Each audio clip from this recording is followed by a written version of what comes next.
Also dann, Thomas der Namalinge, Samrolia, Kungamsan. Zuallererst möchte ich damit beginnen, hier alle herzlich zu begrüßen.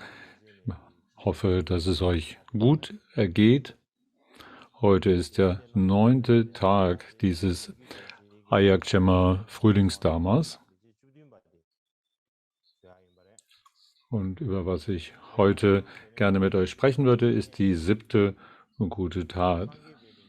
Die 17. gute. Wenn wir die Gliederung von Sanjay Paltrup verfertigtem Lebensgeschichte zugrunde legen, dann gibt es darin die Unterscheidung zwischen dem Üben in dem Bodhicitta der Lebenstäuschung und darin wiederum das, wie man sich selbst mit anderen vertauscht und wie man die Hindernisse auf den Weg bringen kann. Und dieser letzte Punkt hat wiederum 10 Unterpunkte und darin haben wir das, was man die ersten Punkte bereits behandelt und wir hatten zuletzt wir sind heute an der Stelle angelangt, was man nennt, die reine Ansicht als Weg zu verwenden.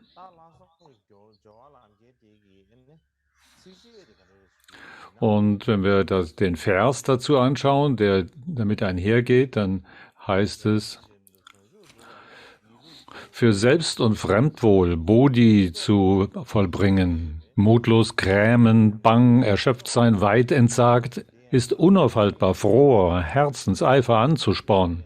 Dies Lebensüben nur so schleifen lassen, wie käme ich dazu? Auch dies scheint mir ist meine gute Tat. Bevor ich aber jetzt weiter die Erklärung dazu gebe, möchte ich gerne noch ein bisschen Bezug nehmen auf die Geschichte von Milarepa, die ich anderen Tags hier erwähnt habe am Schluss.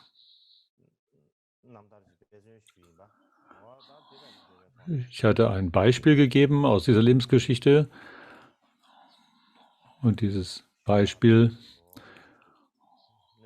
wollte ich gerne noch ein bisschen aus Einzelheiten vortragen und ein paar Besonderheiten noch anmerken.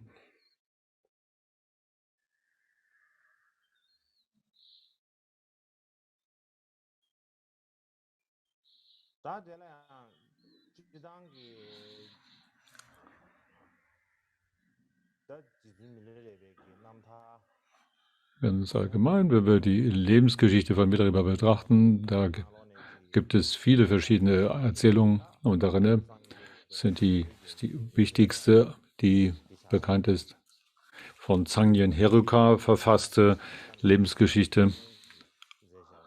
Und jeder, der an das Leben von Milarepa denkt eigentlich an diese Geschichte von Zangyen Heruka verfasst.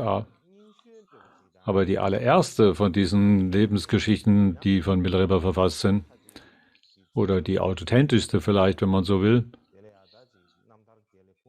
ist nicht notwendigerweise die von Zangyen Heruka verfasst ist, sondern sie hat andere Quellen zum Vorbild genommen.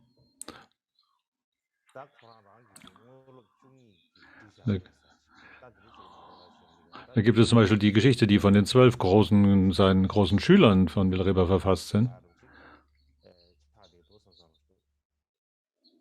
Und das ist wahrscheinlich die verlässlichste oder authentischste von all diesen Lebensgeschichten oder Berichtungen von Milarepa. Und dann gibt es auch eine, die von dem dritten Karmapa Ranjung Deutsche selbst verfasst hat, zu der Zeit. Dies heißt der schwarze Schatz genannt, ist diese Lebensgeschichte von Milarepa, die vom dritten Karmapa Ranjung Deutsche verfasst ist. Also es gibt verschiedene Lebensgeschichten oder Erzählungen über das Leben von Milarepa, aber die Geschichte, die ich andertags hier vorgetragen habe, da Bezug nimmt auf das, was er sagte vor seinem Lebensende, wo er dann darauf hinweist, dass er nicht vieles zu teilen hat, aber das, was immer hier ich ja habe, das könnt ihr gerne aufteilen, wie zum Beispiel hier diesen Aloe-Holzstab und diesen Stoffhut und dieses Stück Stoff hier. Das gebt bitte mal dem Arzt aus Dagpo, Gampopa. Also er nahm Bezug auf bestimmte Dinge, die er an Gampopa gewidmet hatte. Und darüber hinaus sagte er, ich habe vor Rebtumba gesagt, er sollte hierher kommen an diesem Tag. Aber wenn er nicht heute hier rechtzeitig kommt, sollte, dann, dann tut diese Dinge hier zu Rebtumba geben. Und da gab es also einen Wanderstab und ein Stück Stoff. Und dann gab es noch einen Feuerstein und einen Stahl, womit Milarepa sein Feuer entzündet hat. Und er sagte, es gibt Trichomrepa. Und hier einen alten, einen Pandita-Hut, einen alten, zerpflückten Hut, den gibt dem Seppin-Repa. Und dann hier meine Robe, die könnt ihr in Stücke zerschneiden. Und gebt jedem Repa ein Stück. Und nicht nur sagt er das, sondern er sagt aber auch, ich habe nichts von großem Besitz hier oder Wert. Da ist also hier in alledem, was mein Hab und Gut ist, kein großer Wert. Aber alle diese Dinge, die ich hier gebe, jedes dieser Dinge hat gewisse Cities oder Erfüllungskräfte darin. Selbst wenn die nicht einen großen Wert im normalen Sinne haben. Und dann, wie ich es anderen Tag auch erzählt habe, fügte er dann noch an, und dann habe ich noch ein bisschen Gold. Und das Gold, das habe ich gesammelt und aufgehoben, und das findet sich hier an der Rückseite meines, dem Felsen, sozusagen den Felsspalten an der Rückseite meines Meditationshütte, wo er sonst sich aufhielten wollte, darin findet ihr dieses Gold, und das teilt bitte auch unter euch auf. Und als er sagte, verteilt dieses Gold, dann da waren da etliche Leute unter den Zuhörern, die sagten, so jemand wie Milarepa, der muss eigentlich einen Haufen Gold haben. Aber wir denken normalerweise daran, dass Milarepa nichts hat, was immer hat, aber außer diese armen Kleider, die er da am Leib hatte, und die waren noch nicht mal warm, wie soll er dann Gold haben? So haben andere dann gedacht.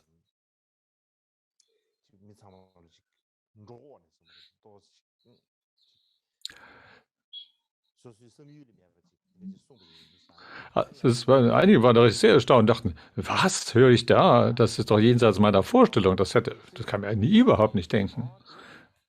Und da gab es also einen Schüler, der hieß Lexi, und der sagte, wie könnte jemand wie Milarepa Gold haben? Man kann doch nicht sich an das halten, an das Gerede von irgendwelchen üblen Leuten halten. Das wäre ja nun auch ein ungutes Sprechen, eine Untugend des Sprechens. Nun, später dann, als Milarepa, nachdem Milarepa gestorben war, haben sie diese Dinge aufgeteilt und sind dann auch auf die Suche gegangen, wo dieses Gold wohl sein könnte. Sie gingen also zu dem Ort, wo Milarepa sagte, dass das Gold dort versteckt sei. Und die fanden tatsächlich etwas, was da irgendwie in einen Stoff gewickelt lag. Und als sie es dort sahen, waren alle.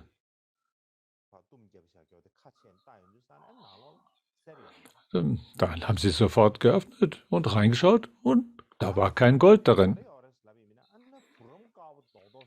Da war nicht nur kein Gold, sondern da waren 3 Stücke Rohzucker, weißem Rohzucker, ein Brief von ihm, ein Stück Feuerstein, das so ein bisschen wie ein spezial geformtes. Das ist so wie so ein universelles Werkzeug, das kann man, einen Feuerstein, den man auch als einen Löffel verwenden konnte, oder auch oder konnte man auch einen Feuerstein nehmen, ein Feuer zu machen.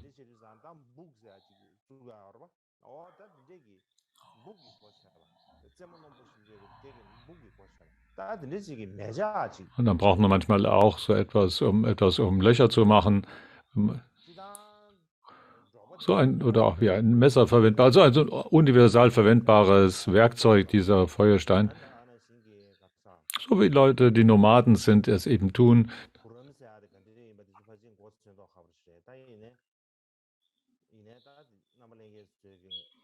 Und ihr wisst vielleicht nicht, wie die Rohzuckerstücke aussehen. Da habe ich ein Bild für euch verfertigt. Also hier ist der Stein da oben. So sieht das aus. So ein Feuerstein.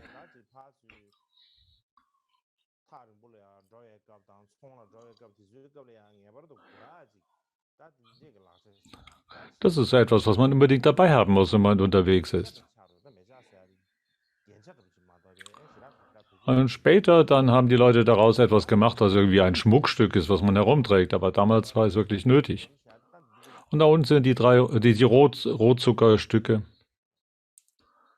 Die sehen so aus. So ein bisschen wie halbe Eier sehen sie aus. So sieht also ein Feuerstein aus und so sehen Rotzuckerstücke aus. Das ist Milarepa, das sind diese Feuersteine aus. Das war, was Milarepa sein eigen nannte, hat also einen vielfältigen Nutzen. Das, was er dabei hatte in seinen Reisen. Er brauchte also immer ein kleines Werkzeug, wo man Feuer erzeugt. Ein Werkzeug, das für alles passend war. Da braucht er nicht so viel mit herumzuschleppen. Wie auch immer.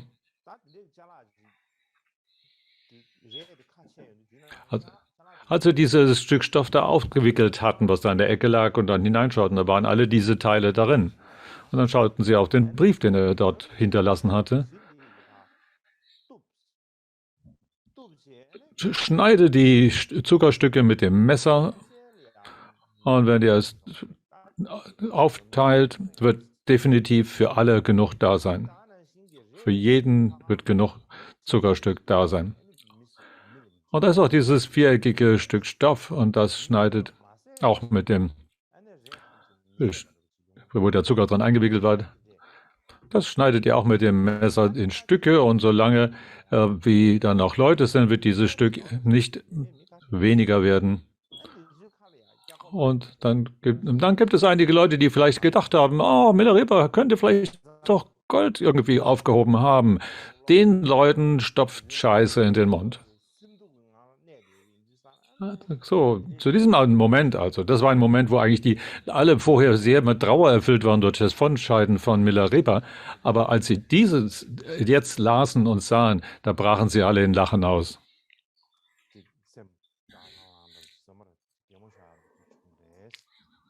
Und das Ganze fühlte sich jetzt etwas heiterer an.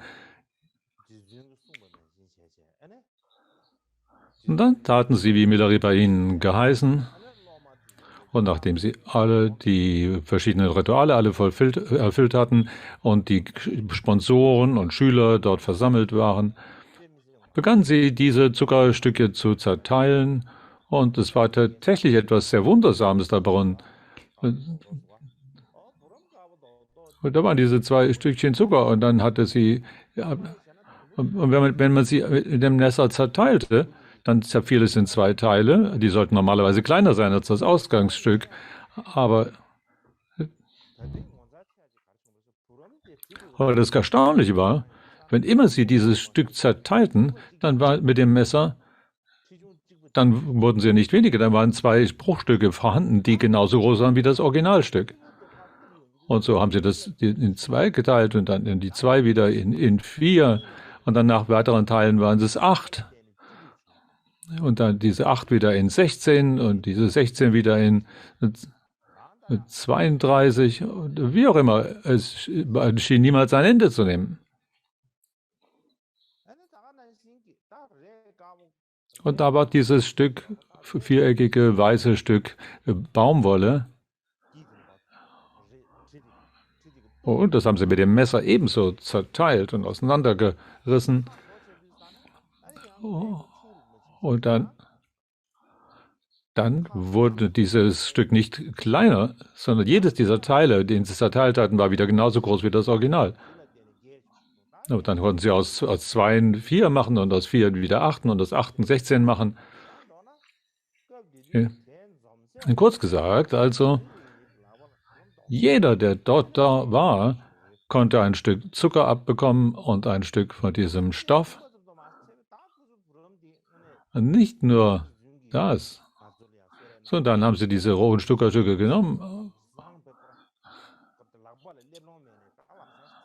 weil so ein großes Segen da drin ist von Milarepa, und haben sofort dieses Zuckerstück aufgegessen. Aber so viel wie auch sie es versucht haben zu essen, es wurde niemals weniger. Und am Ende war es so, dass sie sagen, das wird ja überhaupt kein Ende nehmen. Dann haben sie das eingesteckt und sind es mit nach Hause genommen. Damit die Eltern und die anderen auch zu Hause noch etwas abbekommen. Und dann haben sie es allen den Familienmitgliedern gegeben. Und immer war das noch nicht kleiner geworden. Und solche Art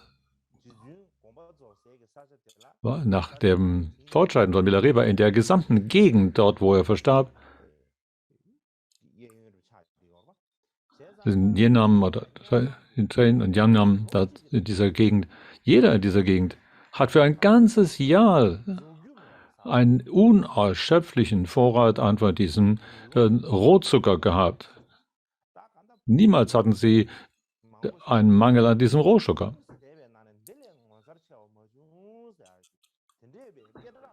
Und da ging das Gerücht herum und sagte, es gibt doch nichts Erstaunliches als dieses Zuckerstückchen, die niemals ein Ende nehmen. So wurde die Geschichte sehr berühmt und bekannt.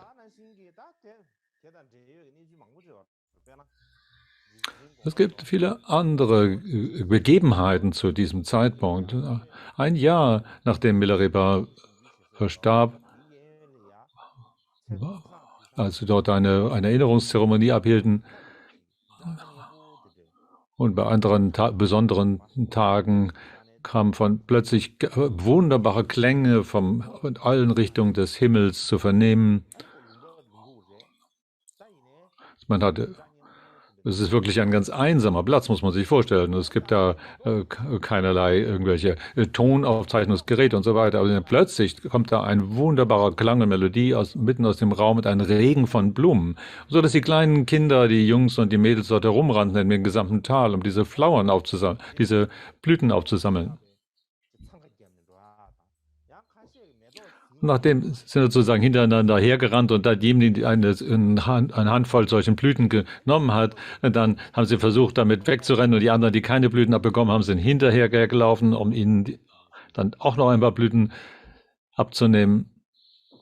Das war also ein anderes Wunder geschehen in der Folge von Milarepas Fortscheiden.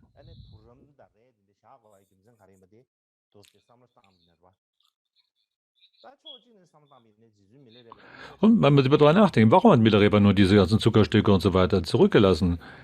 Er hatte doch eigentlich gar nichts. War doch jemand ohne Besitz, war wie ein Bettler, der das ganze Leben wie ein Bettler gelebt hat, noch ärmer vielleicht als ein normaler Bettler.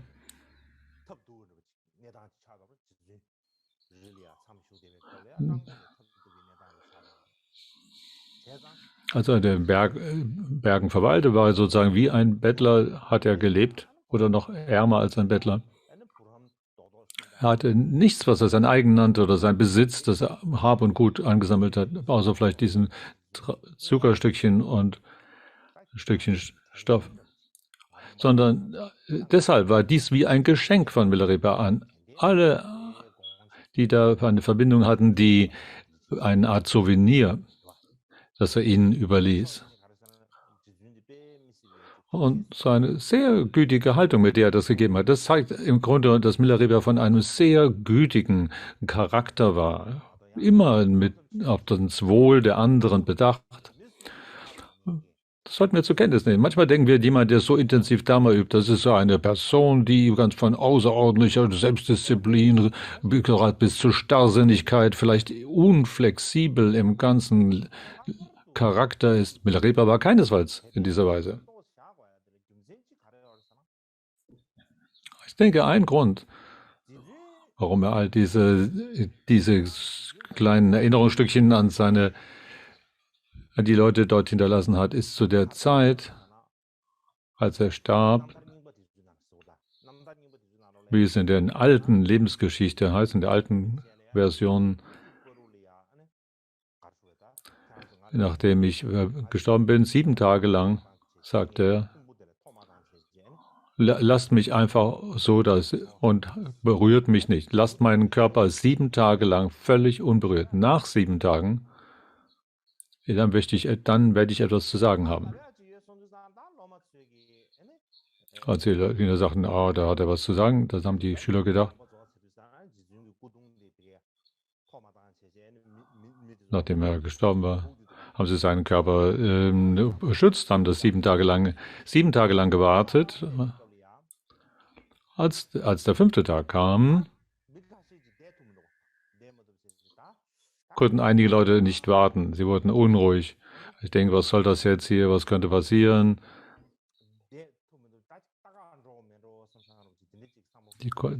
Wir müssen gucken mal. Vorher wurde niemand erlaubt, da zu gehen.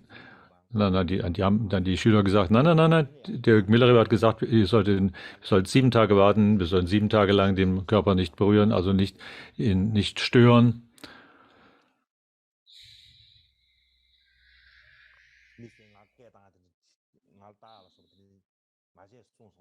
So das hat er gesagt, kommt, lasst keine Leute an mich ran, dass sie hier gucken können, einfach rumgucken und so weiter. Als der 6. Tag kam, dann konnten einige nicht länger warten. Wir müssen unbedingt schauen, wir müssen sehen, was los ist. Und als sie schauten,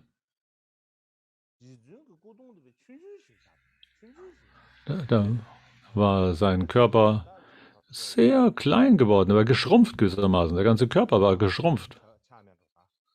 Einfach diese Größe, wie ein Elle lang.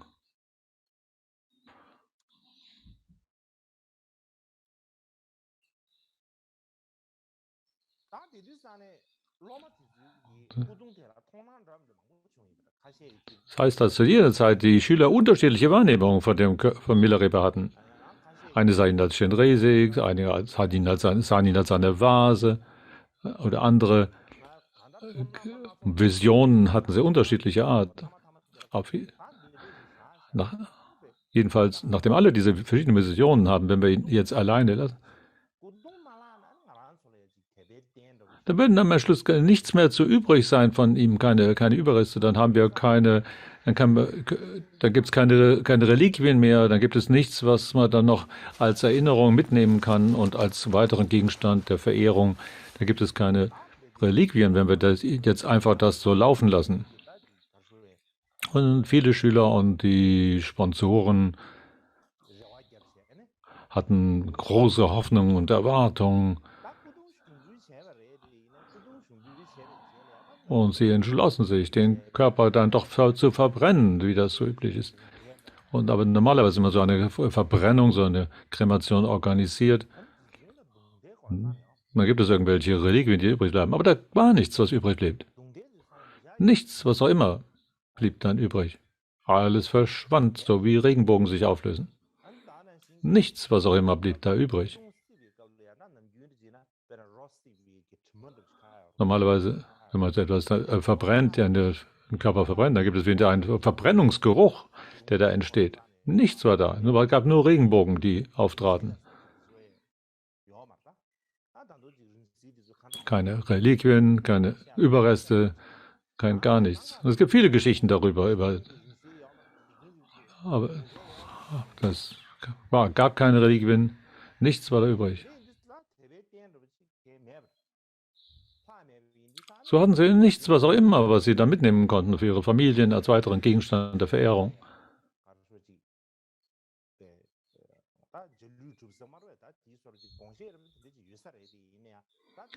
Das scheint, dass Milarepas ursprüngliche Intention war, dass man ihn in Ruhe lassen sollte und dass er am schnellsten einen Regenkörper haben würde, aber das hat man nicht zugelassen.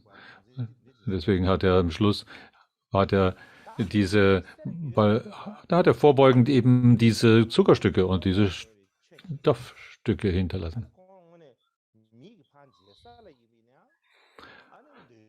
Und Milarepa war also jemand, so kann man sagen, von dem man sagen kann, dass er kein Unterschied zwar zwischen innen und außen ist. Jemand, der von außen genauso ist, wie er von innen auch ist. Und nachdem er gestorben war, so, dann gibt es auch nichts anderes zu finden. Er hatte keinen Besitz und Reichtum während seiner Lebenszeit. Und der Grund aber, dass er gesagt habe, er habe Gold, war eigentlich nur, wie die Leute diesem denn wirklich auch Glauben schenken würden. Ich glaube, das ist ein anderer Grund, weshalb er darauf diesen Hinweis gegeben hat. So, ich habe diese Geschichte sicher nicht sehr gut erzählt, aber ich sollte es versuchen, so gut zu tun, wie ich kann. So, jetzt kommen wir zu dem 17. Guten Taten aus der Lebensgeschichte von Mikio Dorje. Jalwa Mikio Dorje war von seiner Charakter oder seiner Lebensart und der Weise, wie seine Wirkung sich entfaltet, so dass er da, wo Dinge sah, die sich nannten, oh, man wird sich dem Studium der Sutras und Tantras widmen und ihrer Übung und so weiter, wenn er so etwas sah. Aber das tatsächlich aber, wenn man genauer prüft, dahinter etwas sich versteckte, was für sich selbst oder für andere von Schaden sich entwickelt, gibt es Leute, die nennen sich die Großen und Übenden oder da gibt es dann hat er, wann immer er konnte, versucht, seine Schüler von so etwas abzubringen und da, wo sie empfänglich waren und auffassungsfähig, von solchem scheinguten Tun abzubringen. Er hat, wo immer er konnte, solche Dinge, auf solche Dinge hingewiesen.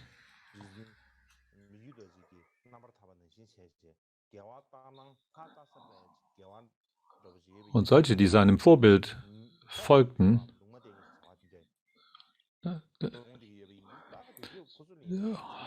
lernten von ihm, dass da, wo sie prüfen, dass etwas von außen wie etwas Gutes aussieht, aber von innen her sich dann doch nicht als Gutes anfühlt, dass man solche scheinguten Handlungen aufzugeben habe.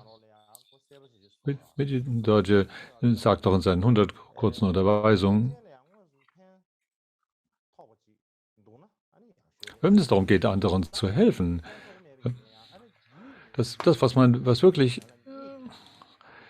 Beste wäre, sich auf das Wohl aller anderen direkt zu richten. Wenn man das nicht kann, dann sollte man es wenigstens indirekt versuchen und dann wenigstens nicht anderen zu schaden. Und wenn man dann darüber hinaus ihnen Dharma lehrt und wie sie daran sich üben können und vertraut machen mit Dharma und dann, wenn man dann Mönche noch versammelt und Klöster gründet, Stupas errichtet und Statuen und so weiter, das ist alles ganz gut.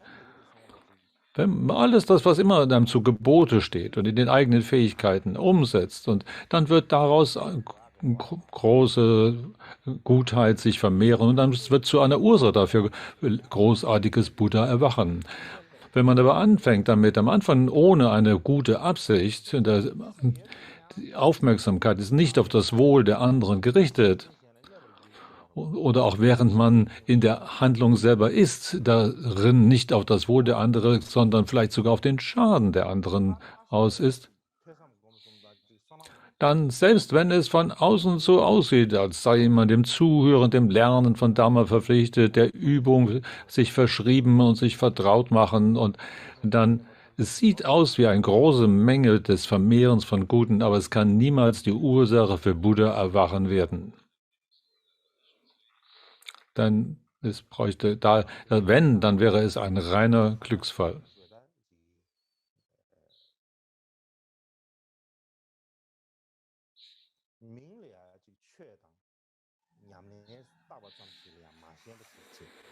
Deswegen ist es so wichtig, dass man nicht an den Etiketten der Dinge sich klammert, ob sich etwas als etwas Wohltuendes oder Gutartiges verkleidet oder gibt, sondern darum, was tatsächlich von innen her auch eine Dharma-Übung ist, also natürliches Dharma-Üben sozusagen. Das ist eigentlich das Interessante hieran. Mitje Dorje selber, wenn er selber Sutras und Tantras in den Fokus seines Lernens nahm und Und während er sich dann mit der Deutung dieser Texte und der Übung auseinandersetzte, dann hat es gleichzeitig bei dem Lernen auch seine Übung, sein Vertrautmachen sich verstärkt. Und umgekehrt, wenn das Vertrautmachen und Üben im Vordergrund stand, dann hat sich gleichzeitig sein Wissen und sein Lernen darin verstärkt. Und so war eines das andere dem anderen zuträglich. Es war nicht so, als ob die beiden miteinander in Konflikt standen, sondern sie haben sich gegenseitig unterstützt. Das zwei Dinge, die miteinander sich gegenseitig verstärkend arbeiten. So, das ist der Grund. Wenn wir normalerweise Kshetras haben zum Beispiel und dann haben wir Klöster, die machen Pujas und so weiter. Wir haben verschiedene Institutionen. Der Grund dafür ist, dass in einer Hinsicht, dass wenn man auf etwas eine sich konzentriert, also die zum Beispiel studieren, dass sie dann nicht den Vorrang auf dem Üben hatten, dass sie aber das ist immer in der Lage ist, diese Funktion selber so zu verfeinern, dass man ein gewisses Ergebnis hat. Auf dem einen, was darf man sich konzentriert, ein gewisses Erfolgserlebnis und ein Ergebnis hervorbringt. Das ist die eine Richtung. Aber in einer anderen Hinrichtung, warum wir diese Institutionen voneinander getrennt haben, die Kshetras und die Truptas oder die Klöster, weil die Leute, die nämlich während die studieren, nicht gleichzeitig üben können, weil die üben, die nicht gleichzeitig studieren können. Und das ist die Grundidee dahinter, als könne man das eine mit dem anderen nicht vertun und dass die beiden Dinge sich gegenseitig ausschließen oder nicht miteinander vertragen. Und dass man deshalb solche zwei verschiedene Institutionen haben müssen. Die einen machen das und die anderen machen das. So hat sich das dann entwickelt.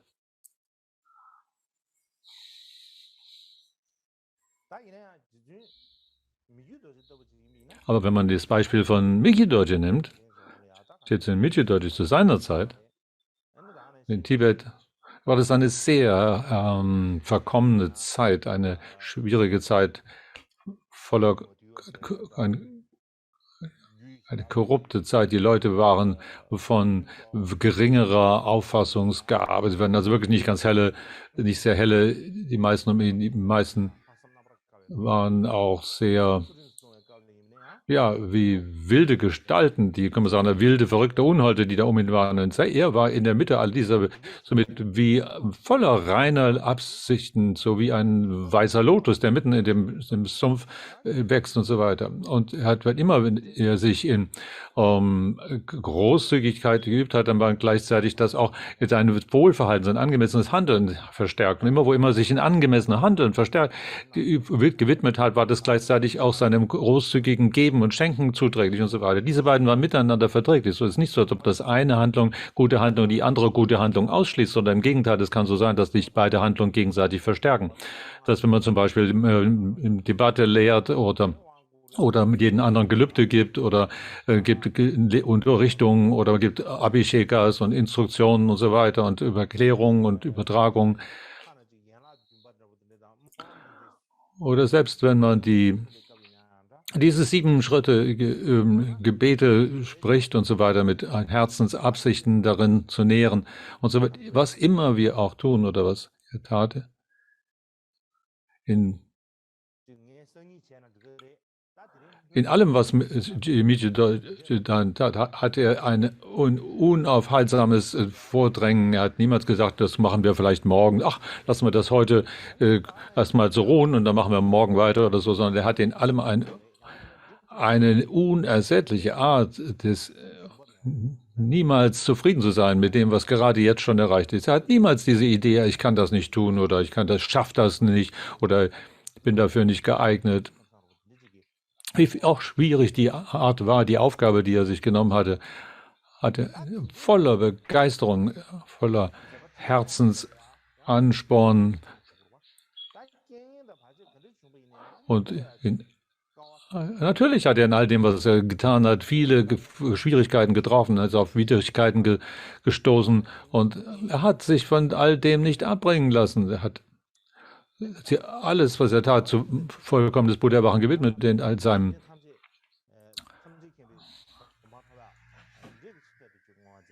Er hat alles das, was kam, aus ihm entgegentrat und so weiter, alle diese Schwierigkeiten, die er in Angriff nehmen musste, alle Anstrengungen gewidmet für das große Buddha-Erwachen. Wenn immer er diese Widmung vollzog, das waren jeweils Widmungen, die von den 3 Verwicklungen frei waren, weder Subjekt, Objekt noch die Handlung selber verschieden ist, sozusagen mit dem Verständnis von Leersein durchdrängt.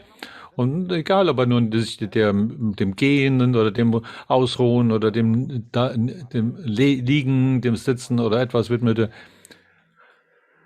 er war in alledem niemals getrennt von der grundlegenden Welteinsicht oder dem Handeln und dem Üben für vollkommenes Buddha-Erwachen, was immer er in diesem Leben anfasste und worin sich sein Wirken erstreckte, war für dem Wohl der anderen Lebewesen gewidmet und dem weiteren Erhalt der Lehre des Buddha. Das war ein lebendes Beispiel, das er dort gab. In gleicher Weise,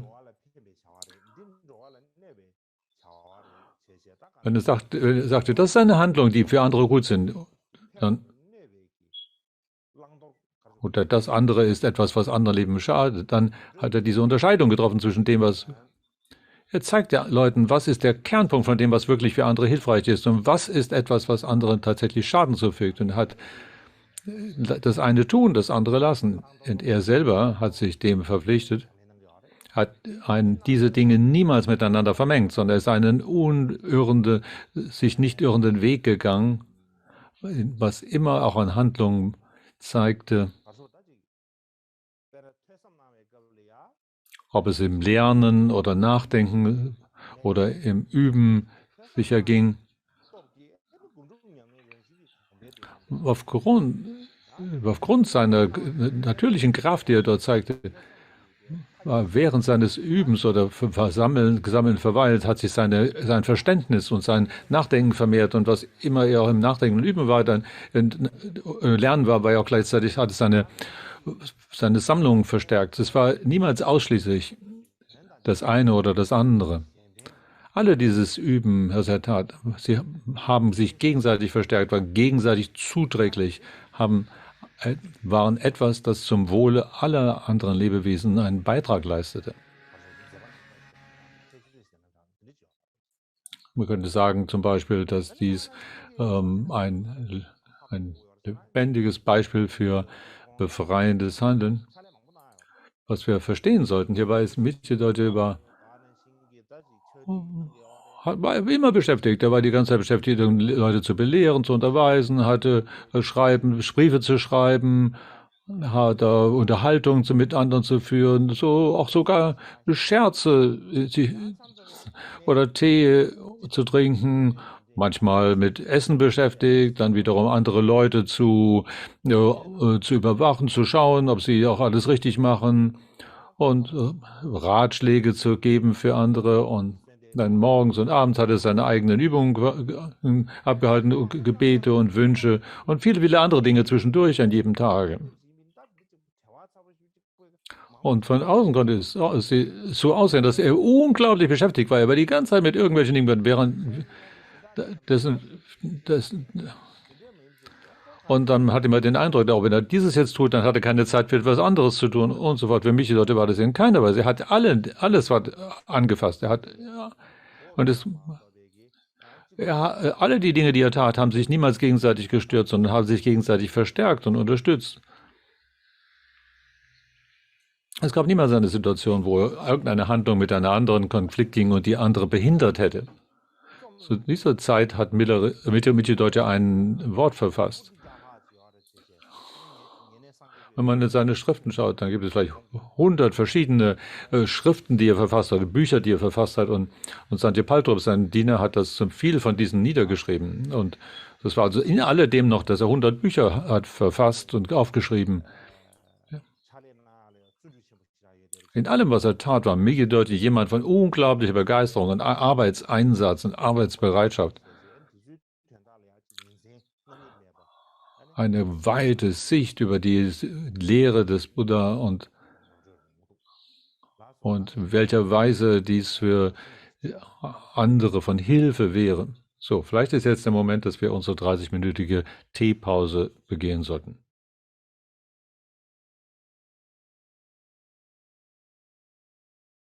따뜻한 단기 공원의 주변은 신체제는 So wie bereits zuvor gesagt, ist gibt es in Mikudodges Wirken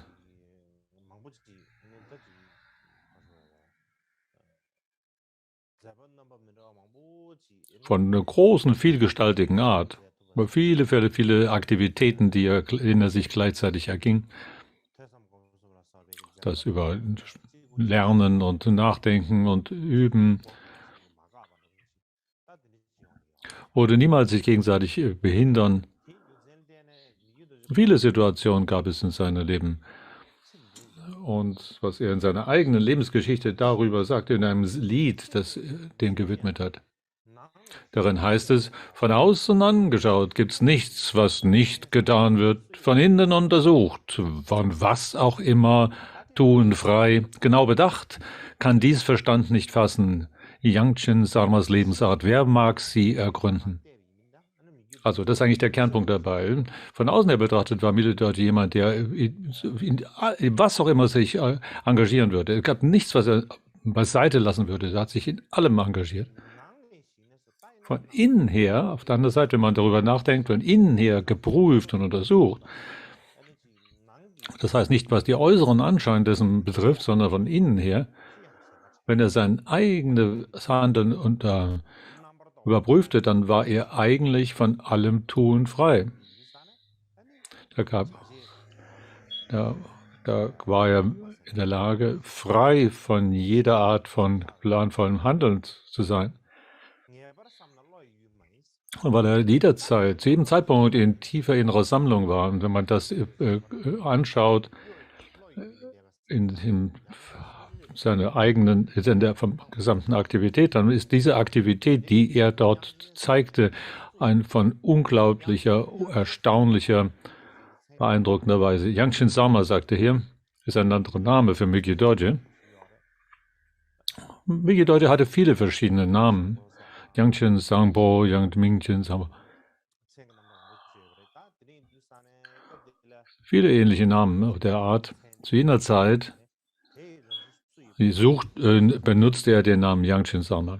So, wer kann die Lebensart von Yangchen Sarma ergründen? Mikudodjis seine Eigennatur, seine innere Absicht und sein Gedanke, sein Ziel, war nichts von der Art, dass jemand anders hätte ergründen, verstehen können. Das nächste, was ich gerne hier besprechen möchte, ist die zwei Punkte, die enthalten sind oder berührt sind durch diese 17. gute Tat.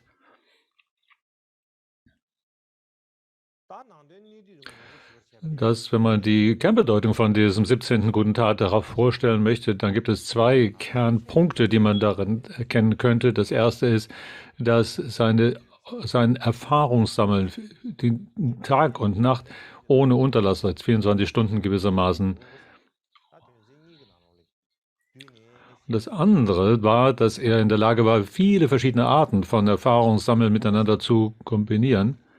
Also das erste hier zu behandeln ist, was immer wir ein Üben nennen, ist immer eine 24-Stunden-Tätigkeit.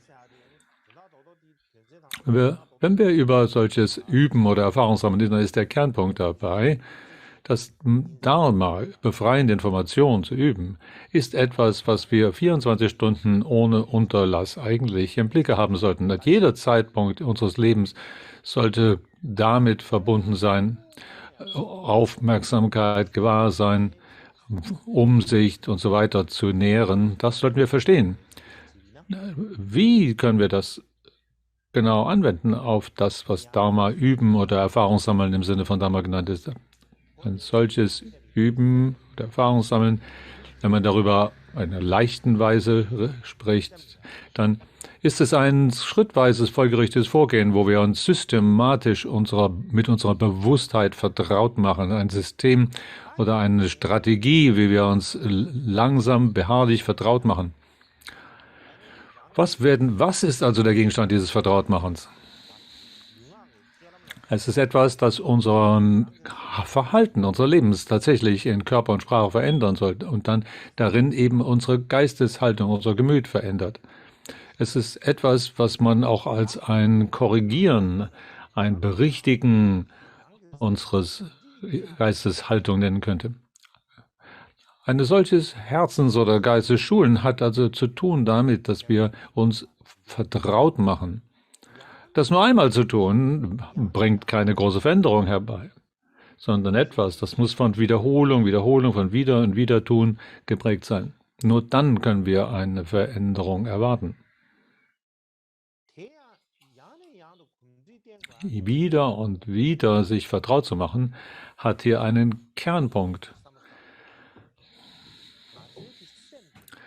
Das bedeutet, das sollten wir uns klar machen, wenn wir unsere Bewusstheit, unser Erleben prüfen, so, dann haben wir in einem Jahr 365 Tage und wenn man es auf eines Tages nimmt, dann hat man 24 Stunden darin und dieser ganzen Zeit, diesem gesamten Zeitablauf ist unsere Bewusstheit, unser bewusstes Erleben niemals irgendwie mit einer Pause oder Unterbrechung tätig. Es ist ununterbrochen in Tätigkeit begriffen.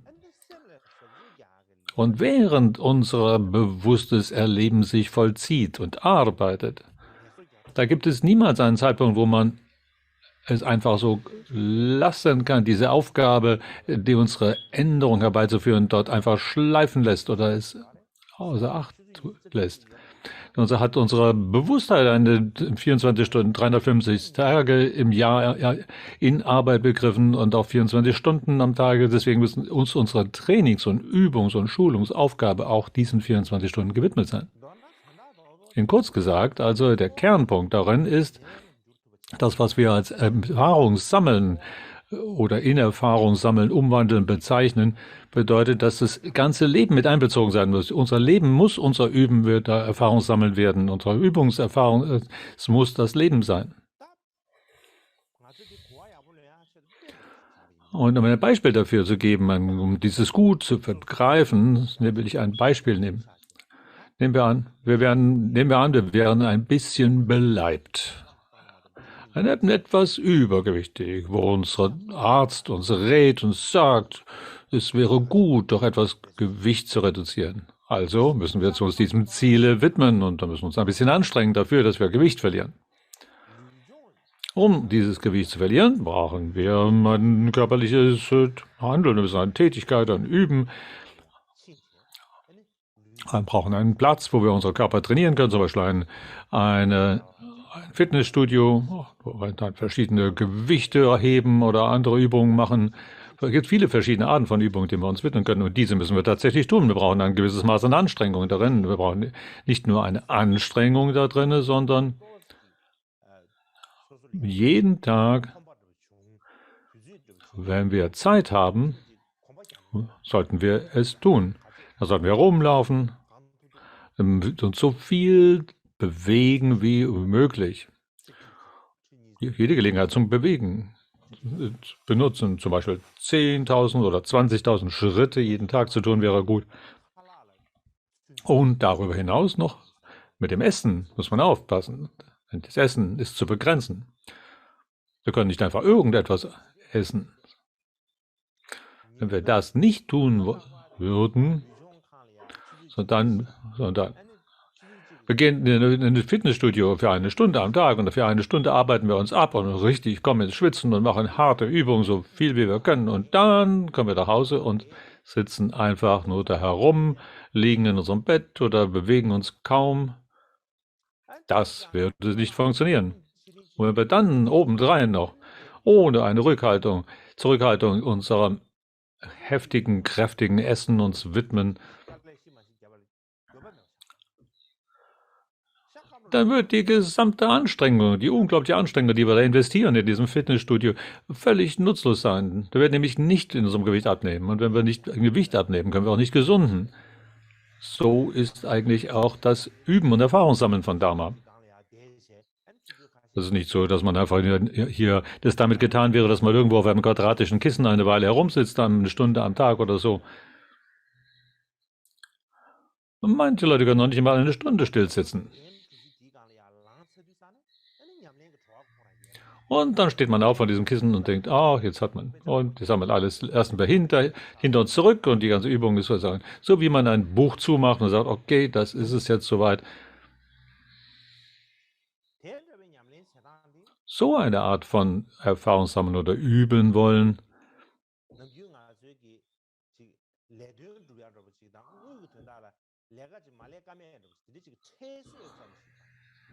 ist so wie eine Art von gewöhnlicher Arbeit, als ob man so eine bezahlte Tätigkeit hätte, die man sagt, jetzt machen wir hier ziehen wir unsere Arbeit durch, wir reißen unseren Job drunter und dann haben wir wieder Pause davon.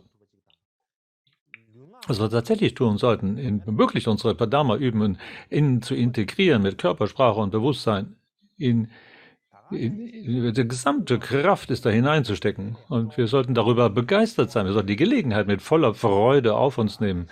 Wir sollten eine große Freude darin verspüren, genau unser ganzes Leben dieser Übung zu widmen. Also sozusagen ein Ziel braucht man. Man braucht ein Herzensziel dafür, das uns begeistert, dass wir tatsächlich dieses Ziel erreichen wollen in unserem Üben von befreiender Information. Mit dem Gefühl, ich muss das rasch umsetzen. In allergrößten Geschwindigkeit will ich dieses Ziel erreichen wollen. Durch dieses eigene Üben. Ich möchte ein anderes Beispiel dazu geben. Und dieses Beispiel, jetzt hat sich so eine Geflogenheit entwickelt heutzutage. Also, dass man dieser Tage sozusagen in der heutigen Zeit so einen Neujahrsentschluss fasst. Einen gewissen Vorsatz. Man macht also an dem Neujahrstag einen Vorsatz für das nächste Jahr. Man sagt, das möchte ich dieses Jahr umsetzen. Das ist mein Ziel für das kommende Jahr. Solche Neujahrsvorsätze, so eine Geflogenheit gibt es heutzutage. Und um ein Beispiel zu sagen, nehmen wir mal an, ich möchte mir vornehmen, dass ich für das kommende Jahr von jetzt an keine Lüge mehr sagen möchte. So, und das ist unser Ziel für das Jahr. Ich möchte in diesem Jahr nicht mehr lügen. Und das heißt doch nichts anderes, als wir in diesem gesamten Ablauf des Jahres, zu jedem Zeitpunkt in diesem Jahres, wir uns daran erinnern müssen. In jedem Moment müssen wir sagen, ich habe diesen Vorsatz gemacht und das müssen es versuchen, umzusetzen. Uns selber auch wieder anzuspornen, genau diesen Vorsatz auch einzuhalten und zu schützen. Wir brauchen die feste Absicht, dass wir keine Lüge mehr begehen wollen. Aber dann muss es in der ganzen Zeit begleiten für unseren Bewusstsein. Zum Beispiel gerade dabei sind, einen Tee mit jemandem Freunden zu trinken, oder ob wir im Büro sind, mit Kollegen uns unterhalten oder bei einer Besprechung zugegen sind. Oder selbst wenn wir zu einem Geschäft gehen und uns unterhalten dort. Oder wir gehen in einen Supermarkt und kaufen uns etwas zu essen. Oder wenn wir mit den Leuten, die da beschäftigt sind, die Verkäufer und so weiter. Manchmal sind diese Leute da, die an der Kasse, die tätig sind, die haben vielleicht mal einiges vergessen, abzuziehen. Da müssten wir an der Stelle jetzt sagen, okay, Sie haben, glaube ich, das vergessen, hier noch abzuziehen und so weiter. Oder ob wir in der Arbeit sind oder ob wir gerade dabei sind, uns zu entspannen. Wir sollten uns jederzeit an diesen Entschluss erinnern. Im Kurz, es immer in Bewusstheit behalten. Und mit gleicher Art, wenn wir uns dem Üben und Erfahrungssammeln von befreiender Information, also Dharma, verschrieben haben, dann müssen wir, genauso wie ich das vorhin gesagt habe, uns so verhalten wie mit einer solchen Neujahrsvorsatz, da wo wir diese neue Herzensabsicht, die wir gefasst haben, jetzt in jeder Weise gegenwärtig haben. So müssen wir also bei jedem, was wir auch tun, in jeder Gelegenheit, gilt es, diesen Entschluss beizubehalten. So, wo ich das Beispiel jetzt gegeben habe, wo wir einen Neujahrsvorsatz fast nicht mehr lügen zu wollen, das ist ja nur ein Ziel. Das ist ein winziges Herzensziel, was wir gefasst haben. Aber hier, Dharma ist nicht an dieser Art, sondern Dharma üben ist viel mehr. Dharma ist nicht nur einfach nicht zu lügen, sondern es ist viel, viel komplexer und umfangreicher und weitreichender als das. Wir müssen viel mehr Dinge daran noch beachten und aufmerksam sein. Deswegen Wenn wir Dharma üben und Erfahrung sammeln wollen, dann müssen wir uns ihn lernen und ihn überdenken und ihn üben und vertraut machen, ihn kompletterweise, in vollständiger Weise uns dem widmen. Es gibt keine Möglichkeit, da einen Teil herauszulösen und nur eine Kurzfassung zu tun. Deswegen ist der Kernpunkt davon und das Wichtigste daran, das Allerwichtigste, ist die Übung selber braucht eine besondere Art heranzugehen. Ein besonderes Gefühl sollte damit verbunden sein. Wenn da kein Lebensgefühl dabei ist, wenn wir nicht darüber nachdenken, wenn wir das nie im Bewusstsein haben, dann geht doch für diese Übung zu nirgendwas hin. Da wird man keine Erfahrung sammeln können. So, was ist die Haltung, die Herzens- und Geisteshaltung, die wir brauchen, um eine solche Dharma-Übung erfolgreich werden zu lassen? Wir müssen den Entschluss haben, dass wir uns in alledem verbessern wollen. Das heißt, dass wir darin bessere Leute werden, dass wir darin reifer werden, besser werden. Das muss das Ziel dabei sein. Dass wir den festen Entschluss haben, ich möchte das Beste, was ich geben kann, geben dafür, dass ich tatsächlich mich zu einer größeren Reife und Gutheit komme. Das sollte uns alle Zeit beseelen, in jeder Gelegenheit. Wir brauchen also die Absicht, dass es dazu beiträgt, uns in einen besseren Zustand zu bringen. Das ist nicht nur einfach eine Technik zu lernen oder eine gewisse Geschicklichkeit in einer Hinsicht, sondern das geht darum, dass unsere gesamte Bewusstheit, unser Erleben näher und näher an befreiende Informationen herankommt, dass die beiden sich einander annähern. In gleicher Weise gilt unsere Übung auch kontinuierlich weiterzutragen. Wie ein Wasserstrom. Wir sagen, dass wie ein Wasserstrom sollte es sein. Ein Flussstrom hat niemals eine Unterbrechung, wo er eben mal gerade Pause macht. Das heißt, da ist nicht so, dass der erste Teil des Wassers kommt und dann kommt der zweite Teil des Wassers, sondern es ist ein kontinuierliches Fließen und Dahinströmen. In solcher Weise, wie ein ununterbrochenes Wasser strömen, sollte unsere Übung sein im Vertrautmachen von Dharma. Und was wir dafür wiederum brauchen, ist, dass wir in der Lage sind, von Tag zu Tag uns darin zu schulen und zu verbessern. Jahr für Jahr sollten wir darin geschickter und besser werden. Diese feste Absicht sollten wir haben. Wenn wir das in der Lage sind zu tun, dann können wir jemand Verschiedenes werden, als wir vorher waren. Dass da ein Unterschied wäre zwischen die Person, die wir letzte Woche waren, und diese Person, die wir diese Woche sind.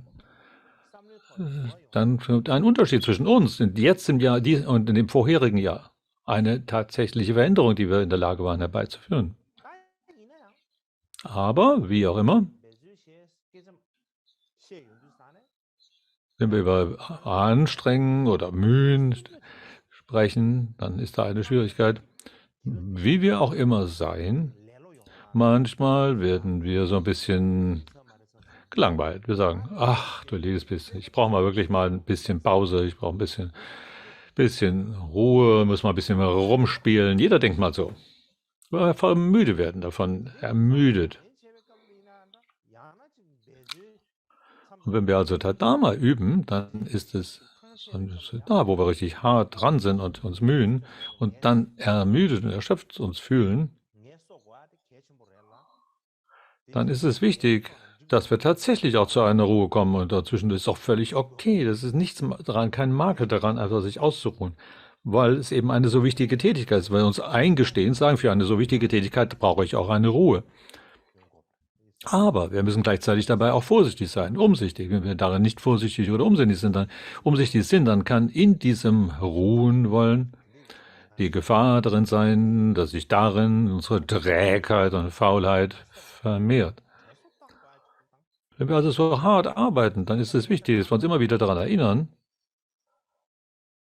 dass wir auch ein bisschen von dieser Grundhaltung beibehalten. Immer in allem, was wir tun, auch diese Grundhaltung da begleiten dabei ist. Und wir uns bewusst sind, dass wir eigentlich jemand sind, der vollständig versucht, Dharma, befreiende Informationen in das Leben zu integrieren. Niemals sollten wir vergessen, ich bin jemand, dem Dharma üben wichtig ist. Und da gibt es immer wieder Dinge, die zu tun sind und Dinge, die nicht zu tun sind. Das ist etwas, was sich grundsätzlich nicht ändert. Und in jeder Situation gilt es dafür, eine Bewusstheit für zu erhalten. Und wir müssen uns an das wieder erinnern und in allem daran erinnern. So, aus diesem Grunde, so, was der Buddha in vielen Texten erklärt hat, ist, dass es wichtig ist, solche Bewusstheit und Achtsamkeit oder Aufmerksamkeit beizubehalten. So. Es ist nicht so, als ob da jemand anders von außen kommen müssen und wir warten, dass jemand uns da korrigiert, sondern wir müssen die Verantwortung übernehmen können, dass wir auf uns selber lernen, aufzupassen. Also in einer Hinsicht ist es so, selbst dass dann, wenn wir uns dem Erholen, Entspannen und einer Pause widmen, dann ist es während dieses Pausemachens und Erholens und Entspannens so, dass da gleichzeitig etwas, das niemals getrennt empfunden wird von dem Üben und Vertrautmachen von Dharma. Das heißt ja nicht, dass man in der Pause plötzlich gar keine Lust mehr auf Dharma hat oder so etwas. So ein Gefühl von Getrenntsein darf sich niemals entwickeln, sondern wie es die großartigen Lebens- und Befreiungsgeschichten der früheren Meister zeigen, dann haben sie im Tagesablauf geübt. Und selbst wenn sie abends waren, selbst wenn sie geruht haben und gesessen haben, haben sie geübt. Sogar in Schlaf, da kann man einen Unterschied machen zwischen einem gutartigen Schlaf, der etwas Gutes vermehrt, und einem Schlaf, der das nicht vermehrt. Insofern ist es sehr wichtig, dass wir zu jeder Zeit eine solche Aufmerksamkeit, Achtsamkeit und so weiter haben, selbst dann, wenn wir in Schlaf verfallen. Dann können wir sogar darin, die Möglichkeit grundsätzlich besteht, dass man sogar im Schlaf das Gute vermehrt. Aus diesem Grunde, wenn ich darüber spreche, ist es hier über das Vertrautmachen mit Dharma üben, dann ist es wichtig, dass wir diese Wachheit, diese Wachsamkeit alle Zeit aufgepflanzt haben, so wie jemand, der da von außen guckt und sagt, oh, was passiert denn hier eigentlich? Solche Art müsste unsere Wachheit sein, die eine Selbstverantwortung darstellt. Wir müssen auf uns selber aufpassen lernen. Wenn wir von Verantwortung übernehmen sprechen, und wir sind die verantwortliche Person. Und was ist die Verantwortung? Dass dann, wenn wir uns dem Dharma üben, dem Integrieren von befreienden Informationen widmen wollen, dass wir in allem, was wir tun, das zu erkennen, was ist das Gute, was zu tun ist, und was ist das nicht so Gute, was man besser lassen sollte. Wir brauchen also ein Interesse, ein großes Interesse, eine Neugier daran haben, herauszufinden, was daran gut ist, was zu tun und vermehren wäre, und was wäre jetzt das, was nicht so gut wäre. Also solche Aufmerksamkeit und Neugier sollte man haben zu jeder Zeit. Also egal, ob wir essen oder rumliegen oder mit anderen Leuten uns erhalten oder in das WeChat reingucken oder im Facebook oder irgendwas unterwegs sind, ist in jedem Moment ist es wichtig, dass wir diese Verantwortung niemals fallen lassen. Wenn man also da Mitteilungen hin und her schickt, Kurzmitteilungen oder Filme anguckt oder Videos und so weiter. In allem, was wir da tun, ist es wichtig, was auch immer die Gemütslage sein mag, in der wir uns gerade befinden. Und brauchen wir den Gedanken dabei. Wir sind jemand, der sich durchdrängen möchte mit befreiender Information. Wir haben also eine Grundverantwortung, die alle die Situationen durchzieht.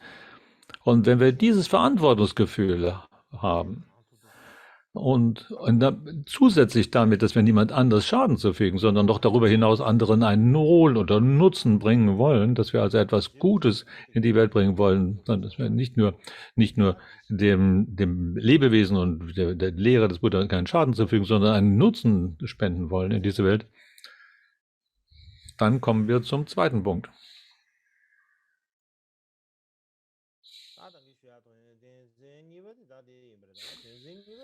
Und der zweite Punkt, den ich bereits hier vorhin vorgestellt habe, da heißt es, dass man in alledem, was man da tut, darin in der Lage sein, vielfältig zu tun. Viele verschiedene Dinge der Aktivität muss man in der Lage, miteinander in dieses Üben und Erfahrungssammeln einzubinden. Wenn wir also uns dem Lernen widmen oder dem Überdenken, Überprüfen und dem Vertrautmachen in der Debatte oder dem Lehren und so weiter, dann muss man all das in eine große Einheit hineinbringen oder sie als eine Einheit verstehen. Wenn wir da mal zuhören, Zum Beispiel der Lehrer sagt irgendetwas und dann nimmt man eine Einweihung nach der anderen Einweihung nach der anderen nimmt und so weiter. Und irgendwann kann es sein, dass wir da ermüdet werden und sagen, ach, das bringt doch alles nichts. Es ist durchaus möglich, dass man zu so einer Moment von Einstellung kommt und sagt, ach, das nützt doch alles sowieso nichts. Immer wieder soll ich da mal zuhören, immer wieder soll ich wieder neue Einwährungen nehmen, habe die ganze Liste von große lange Liste meiner verschiedenen Abhishekas schon aufgestellt und es ist tatsächlich schwierig, wenn man alleine damit sein Üben und Erfahrungssammeln von Dharma verbessern wollte. Denken wir doch mal an die Schulausbildung, ganz normale Schulausbildung. Dann nimmt man eine Klasse, wo da ein Lehrer unterrichtet. Jetzt sehen wir, wie normale Pädagogik funktioniert. Ne? Und der Lehrer erzählt etwas, ne? Gibt einen Unterricht. Und wenn er immer nur redet, kontinuierlich redet und die Schüler nur zuhören, die ganze Zeit nur zuhören, und die Schüler niemals in dem Ganzen darüber nachdenken, was der eigentlich da vorne redet, und nichts machen, und sich nicht auseinandersetzen mit dem Inhalt dessen, was da gesagt wird, und der Lehrer fragt, was habe ich gerade eben gesagt, wenn er das den Schüler fragt, und dann sitzen sie da ganz betröppelt und können keine Antwort geben. Warum? Der Grund ist dass der Klang in die Ohren hineingekommen ist, aber aus dem anderen Ohr wieder hinaus. Es ist, als ob es gerade so wie durchzugestellt sei, von einem Ohr rein, im anderen wieder raus, wie ein Wind, der einfach nur durch das Hirn bläst. Da soll man sagen, jawohl, ich habe die Worte gehört, aber den Sinn nicht erfasst. So, also wenn der Buddha dann zum Beispiel an die Schüler fragen würde, was habe ich doch gerade gesagt? Und dann sitzen wir da und sind völlig blank im Hirn.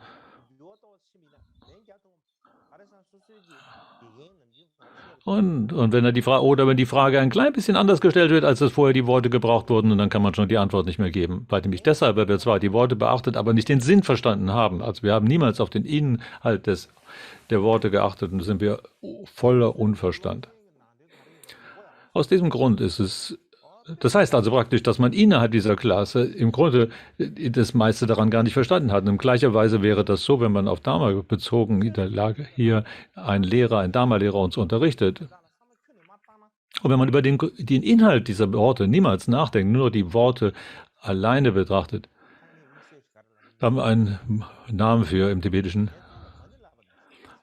als ob man einen Papageien unterrichtet darin, um Mani Bimohung zu sagen. Also ein Papagei. Ein Papagei könnte man durchaus dazu bringen, vielleicht, um Mani Bimohung zur Familie zu sprechen. Aber sie haben die Bedeutung davon nicht.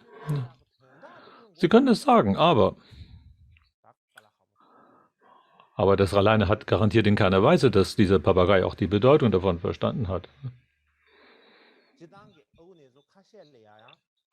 Ganz grundlegend ist es so, dass einige Papageien tatsächlich aber auch nicht nur die Worte hören können, aber dann auch sogar die Bedeutung verstehen können. Aber das ist vielleicht ein bisschen jenseits unseres jetzigen Auffassungsvermögens.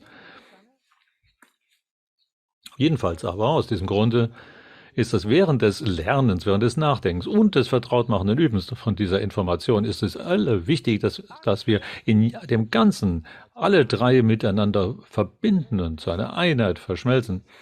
Während wir lernen und nachdenken und dann uns vertraut machen, üben, ist es wichtig, die drei Arten von Intelligenz zu beachten, nämlich die drei Arten von Prajna oder Intelligenz, dass die damit verbunden sind. Nämlich gibt es die drei Arten von Intelligenz, die kommen aus dem Hören, aus dem Überdenken und aus dem vertrautmachenden Üben. Deswegen ist das, wenn wir nachdenken und lernen und nachdenken, sprechen, was ist das, was ich hier lerne oder höre? Wenn zum Beispiel der Guru oder der Lehrer irgendetwas sagt, der Dharma lehrt, die Worte sagt, ist diese Worte, kann ich den Klang tatsächlich in meinen Ohren hören?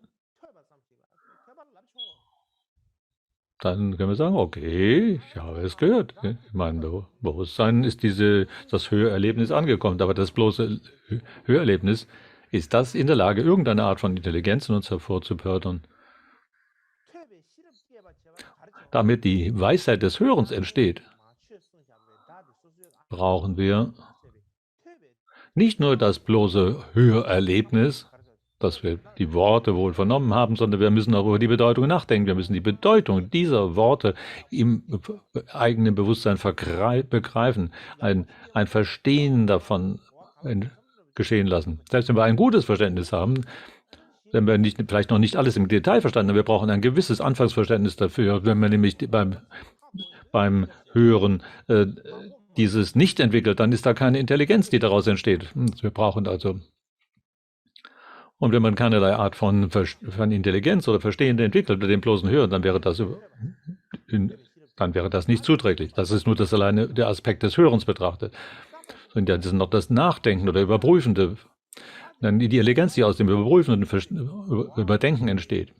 Das bedeutet nämlich, dass wir die Bedeutung, die Anfangsbedeutung, die wir da verstanden zu haben, meinen, dass wir diese nicht nur wir haben nicht nur verstanden, was der Guru oder Lehrer uns da gesagt hat, sondern das einfach nur so hinzunehmen, das alleine wäre ja nicht genug. Dann denken wir, ach du liebes bisschen, was erzählt er mir da alles und so. Ich habe so viele Guru-Belehrungen schon unterhalten und ich glaube, ich habe das alles schon längst begriffen. Warum erzählt er das immer wieder? Und solche Art von Stolz oder Hochmut oder Übermut entwickelt sich dann. Und das hat keinerlei wirkliche Hilfe, die nachhaltig uns verändert. Wir brauchen das, was immer da an Informationen in uns hineinkommt. Diese Anfangsverständnis müssen wir weiter bearbeiten. Wir müssen Fragen stellen müssen und Logik und folgerichtiges Denken benutzen. Was ist das wirklich, was ist die Konsequenz davon? Was bedeutet das jetzt in dieser Hinsicht, in jener Hinsicht? Wir müssen in der Lage sein, Fragen daraus zu entwickeln und das ins Hin und Her bewegen, es überprüfen auf seine Stichhaltigkeit und so weiter. Das ist, was man als Überdenken und Überprüfen bezeichnet. Das ist was das Nachdenken und Überprüfen ist. Aber was heißt die Weisheit, die daraus entstehen soll? Was ist die Intelligenz, die daraus entstehen sollte? Wenn man da zum Beispiel sagt, oh, der Lehrer hat das und das gesagt und ich gucke auf den Text hier und da ist es wirklich so, wie der da gesagt hat, oder ist das nicht? Und wenn man diese Gewissheit entwickelt, okay, dann ist das eine Intelligenz, die aus dem Hören, aus dem überprüfenden Nachdenken entsteht, dass wir eine Gewissheit sich entwickelt, eine Art von Bestimmtheit in unserem inneren Verstehen, wenn diese stabile Gewissheit sich in uns nicht entwickelt, dann, wenn sie die entwickelt, dann werden wir nicht einfach nur dem, was gesagt ist, folgen, bloß weil es gesagt ist. Oder wenn irgendjemand etwas sagt, wir sind nicht jemand, der einfach nur, weil jemand was gesagt hat, dem einfach nachfolgen, sondern wir benutzen unsere eigene Intelligenz und ergründendes Verstehen, um zu überprüfen, ob das vernünftig und folgerichtig ist und so weiter. Und wenn man in seiner Übung sich will, und das haben wir dann verstanden, dann kann man tatsächlich diese Qualitäten entwickeln. Und wenn man dies und jenes macht, dann können wir solche Fehler vermeiden. Und wenn man solche Übungen nicht durchführt, dann kann man sich daraus nicht entwickeln und so fort und so fort. Das also braucht man eine stabile Gewissheit darüber, dass tatsächlich dies von Sinn ein sinnvolles Handeln ist, das in der Lage ist, das Qualitäten zu vermehren. Wenn eine solche stabile Gewissheit in uns entstanden ist, dann entsteht dann auch die Weisheit, die aus diesem Überprüfen geschehen soll. Und dann kommen wir noch zu dem Üben. Da ist das Vertrautmachen und Üben. Nachdem alles, was wir bereits wir haben gehört, wir haben gelernt, wir haben verstanden, was da gesagt wird, dann haben wir überprüft und haben das auch mit eine Gewissheit entwickelt. Und diese Gewissheit, die sich dann, dieses Gefühl, was sich in uns bereit macht, dass es tatsächlich so ist nichts etwas, was wir einfach so stehen lassen sollten. Das gilt es in allem, Tag und Nacht, diese Gewissheit weiter zu pflegen, mit unserer in Bewusstheit zu halten, in alle unsere Gemüts- und Geisteshaltungsmomente hinein verweben, sodass wir unsere ganze Geistesstrom und diese Dharma-Gewissheit und die befreiende Information sich miteinander verbindet, wieder und wieder. Wenn wir das nicht tun machen würden, dann würde das einfach für sich belassen und dann würde unsere Bewusstheit und diese Dharma-Information zwei verschiedene Dinge sein, die sich nicht miteinander verbinden und das kann das eine das andere nicht beeinflussen. Deswegen muss man es wieder und wieder, nicht nur einmalig, sondern wieder und wieder miteinander verbinden. Wenn wir denken, mal üben, das Vertrautmachen sei ein Nachdenken, nein, das ist es nicht, sondern es ist ein Vertrautwerden. Wir haben zwei Arten von vertrautmachendem Üben, nämlich einmal das Analytische, das Nachdenken, wo man sozusagen prüfend die Bewusstheit mit etwas in Verbindung bringt. Und das Zweite, oder einfach Bewusstheit belässt, eins gerichtet lassen kann. So. In jedem Fall ich wollte jetzt da nicht darüber sprechen, aber in jedem Fall ist die das Vertrautmachende Üben und die Intelligenz, die aus diesem Vertrautwerden entsteht, ist etwas, was wieder und wiederholt durch die Anwendung, wiederholte Anwendung entsteht. Das heißt, dass mit Bewusstheit und befreiende Informationen sollen miteinander verbunden werden, sodass eines Tages das natürlicherweise ganz von sich aus unser Bewusstseinsstrom, unser Erlebensstrom und befreiende Informationen eins und ununterscheidbar geworden sind. Wenn dieser Tag ist dann der Tag, wo denn die Weisheit aus dem Üben entstanden ist. Die Intelligenz, Prajna, aus dem Vertrautmachen und Üben ist dann entstanden, wenn das alles eins geworden ist. Und dass man so rüber nachdenkt. Das heißt, wir müssen während des Zuhörens schon alleine dann in der Lage sein, die Bedeutung heraus zu extrahieren und dann zuhören und dann diese Bedeutung zu versuchen zu erkennen. Und dann darüber nachzudenken. Und dann vertraut machen und üben.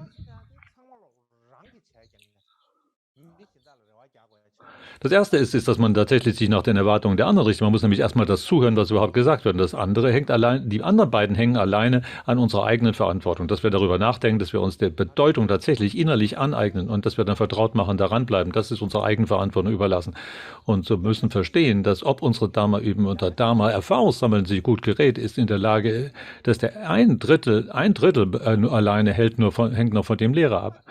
Und der eine Grund ist dass nämlich das bloße Zuhören oder das Aufnehmen, das Neulernen, nichts damit zu tun hat, dass wir dann dahinter jetzt auch tatsächlich das Nachdenkende überprüfen oder auch das Vertrautmachen üben, anwenden. Das nimmt uns überhaupt nichts, wenn unser Lehrer anstelle von uns versuchen wollte, nachzudenken oder zu üben, sondern das nützt uns nicht. Deswegen ist das nur ein Drittel, der an der Person des Lehrers überhaupt hängt und der andere, die beiden Teile, sind alleine in unserer Eigenverantwortung. Ganz allgemein, wenn man über diese drei spricht, das Lehren, Nachdenken und Vertraut machen und üben, dann ist es im Sinne von Dharma, ist es etwas, das im ganzen Leben eine wichtige Rolle spielt, dass, wenn man das Tag und Nacht, wenn man über die verschiedenen Erlebnisse und die Situationen nachdenkt und wenn wir wirklich etwas lernen wollen, wenn wir nicht mit all diesen Situationen stellen, können wir damit nicht vertraut werden. Das ist einfach so. Das ist das Ganze im Weltlichen gesehen auch alleine schon so. Viele Leute heutzutage,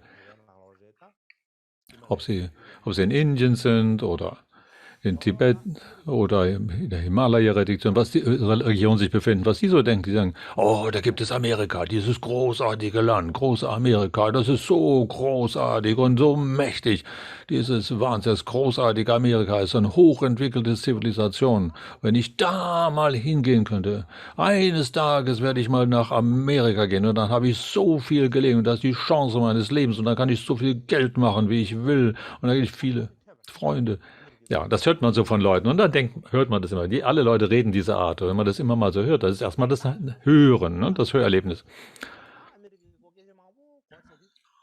Und dann denkt man, alle Leute reden darüber, alle meine Freunde reden darüber.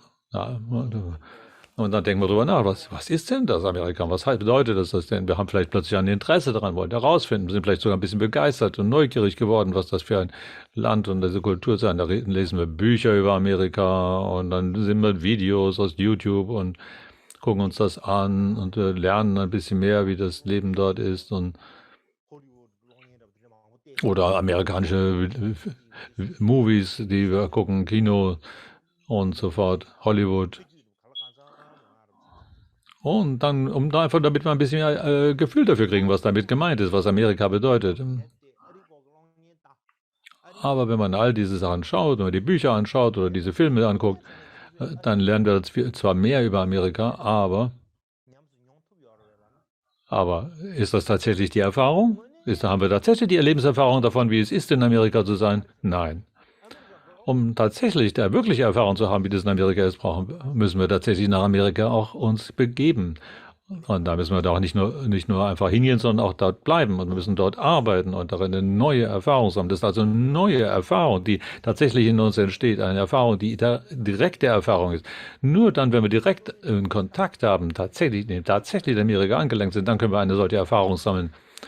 Und dann können wir prüfen, ist das dasselbe, was wir damals gehört haben? Ist die Versprechung, die uns damals gemacht wurden und die Erwartung, die in uns geweckt wurde, tatsächlich das, was wir jetzt und hier erfahren? Ist dieses dann können wir plötzlich und plötzlich erkennt man das nicht wieder. Ich habe viele Freunde, die das so gegangen sind. Die haben Jahrzehnte in Amerika verbracht, die haben dort. Und sie haben immer noch kein Englisch. Sie verstehen Englisch nicht. Sie haben nichts erreicht. Die ganze Zeit verbringen sie in irgendeinem Dharma-Zentrum. Aber ihre Gedanken sind eigentlich niemals in Amerika angelangt. Wenn man das so überlegt, haben sie eigentlich nichts darüber zu sagen. Wenn man sie fragen wollte, wie ist Amerika, haben sie eigentlich gar keine Ahnung. Die sind allein physisch in Amerika zu sein, hat in keiner Weise damit zu tun, dass man tatsächlich verstanden hat, was die Leben in Amerika bedeuten könnte oder was Amerika, diese Gesellschaft, diese Kultur alles bedeutet. Das heißt, bloß der körperliche Anwesenheit alleine hat dafür keinerlei Bedeutung. Wir müssen uns tatsächlich selber vertraut machen. Wir müssen wissen, dass da überhaupt so ein Land ist und das ist das erste Hörerlebnis davon. Dann denken wir darüber nach und versuchen die Informationen zu sammeln und dann müssen wir eine direkte Erfahrung davon machen. So ist das im Grunde wie das Hören, das Nachdenken und das Vertrautmachen üben im Sinne von Dharma. Nein, ich will nun keineswegs sagen, dass ihr nach Amerika gehen solltet. Ich bin niemand, der diesen Ratschlag jetzt geben mir wollte. Jetzt möge keiner behaupten, dass ich gesagt habe, ihr müsstet alle nach Amerika gehen. Aber um ein Beispiel zu geben, eine andere Analogie.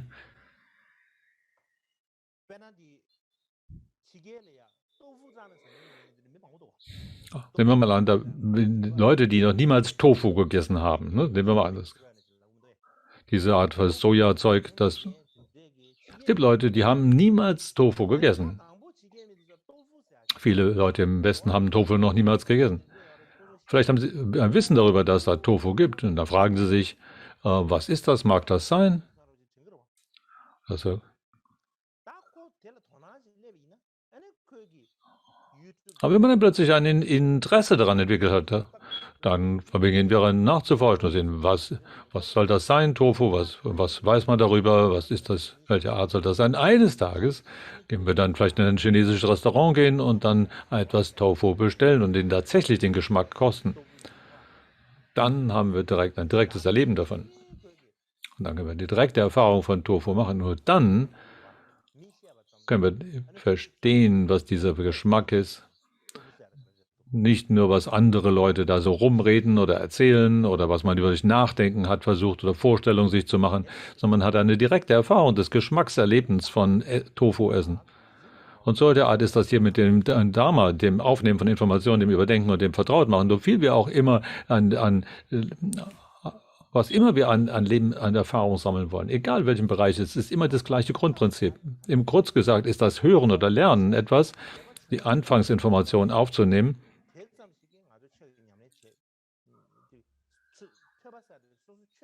Das heißt im Grunde genommen, dass wir machen eine Verbindung zwischen uns am allerersten, eine Anfangsverbindung, wenn wir etwas über Dharma gehört haben. Die Dharma-Information zu hören, ist nur die Anfangsverbindung herzustellen. Und dann das nächste ist dann darüber nachdenken und versuchen zu ergründen, was bedeutet es denn eigentlich? Was wäre die Konsequenz davon? Und was bedeutet das für mich? Und das mit unserem eigenen Verstehen oder der Einsichtsfähigkeit zu verbinden. Und dann kommt die eigentliche anwendende Übung noch, die am Ende. Ob es unter Lage ist, all das, ob diese Dharma-Information, diese befreiende Information etwas ist, das sie mit unserem eigenen bewussten Erleben verbinden kann, hängt letztlich von dem vertrautmachenden Üben ab. Wenn man es tatsächlich in unsere hineinbringen, durch unser Leben damit durchtränken, unser Bewusstsein davon, bewusstes Sein und Erleben damit durchdrängen können, dann ist es erst geschehen. Am Anfang ist es nur eine Art von Information. Dann zweitens ist es so etwas wie eine Vorstellung, die sich entwickelt. Und das ist noch nicht das Eigentliche. Das hat noch nichts damit zu tun, dass es direkt in der Tiefe unseres Herzens oder Erlebens angekommen sei. Und was tatsächlich dafür aber beiträgt, dass wir es in die Tiefe des Herzens und unser Leben hinein verweben und damit durchtränken, ist das vertrautmachende Üben. Viele Leute missverstehen das Ganze und sagen, dieses Üben, diese Meditation bedeutet, dass man auf einem Kissen herumsitzt und so ein bisschen sich entspannt und so ein bisschen locker und gelassen herumsitzen kann. Nein, das ist überhaupt nicht damit gemeint. Im Kern ist es nichts anderes, eine Erfahrung davon zu kriegen, eine tiefe Erfahrung von dem zu kriegen, was Dharma bedeutet. Das Ganze ist ein System, eine Strategie, eine Methode, wie wir eine direkte Erfahrung davon bekommen. Nachdem wir gehört haben und darüber nachgedacht haben, ist das bloße Hören der Anfangsinformation und das noch nicht genug, sondern wir müssen auch diese Bedeutung persönlich aus eigener Sicht her verstehen. Das bloße Hören alleine, das könnten wir auch, wenn wir Hunderte oder von Ionen bloß diese Informationen hören würden, hätte das alleine noch keinen weitreichenden Nutzen. Wir müssen darüber nachdenken, was das bedeutet. Wir müssen es versuchen zu verstehen, in der eigenen Sicht zu ergründen und dann in persönliche Erfahrungen überzusetzen. Wir müssen alle diese drei in ein Ganzes hinein verweben. Darum geht es. Es ist eine ganzheitliche Erfahrung, die beginnt mit dem Hören, mit dem Überdenken und dann mit dem in das übende Vertrautmachen hineinbringt. Wenn man nur eines tut, ohne das andere, dann ist da kein großer Nutzen daraus zu erwarten, sondern um das vollständige Erfahrungssammeln von Dharma üben zu machen, brauchen wir alle diese drei Schritte, müssen alle diese drei Elemente miteinander verwoben werden. Wenn man sie in einer Einheit versteht, dann können wir darin sehen, ob es unsere Bewusstheit, unsere Gesamtheit verbessert, das sowas ranreifen lässt. Wenn wir bloß nur hören oder nur nachdenken, das alleine wäre nicht genug. Ne? Wenn wir nur alleine üben, ohne das Hören oder wenn wir einfach sagen, wir tun ein solches Üben, wir sitzen da rum und machen Meditation und haben keinerlei Vorstellung davon, wenn man fragen würde, was das eigentlich sein soll, dann wäre da auch kein Nutzen von zu erwarten. Und in gleicher Weise müssen wir nicht nur uns selbst, aber wir brauchen nicht nur dieses Hören, Nachdenken und Üben, sondern wir brauchen auch eine tatsächliche gelebte Erfahrung der 6 Arten von ans Ziel gelangt zu sein oder der Parameters, so wie der Buddha gesagt hat. Um Buddha-Erwachen zu erlangen, um jemand, der ein vollständig erwachter Buddha ist, kann durch spontanes Wirken allen Lebewesen helfen. Wenn das Ziel ist, Bodhisattvas können das nur mit Anstrengung. Buddha ist anstrengungsfrei zu jeder Zeit in der spontanen Wirken immer automatisch für alle Lebewesen voll großen Nutzen. Und da, wo dieses tiefe Erkennen, das Buddha-Erwachen stattgefunden hat, dann wird die Buddha-Aktivität zum Wohle aller Lebewesen spontan freigesetzt. Und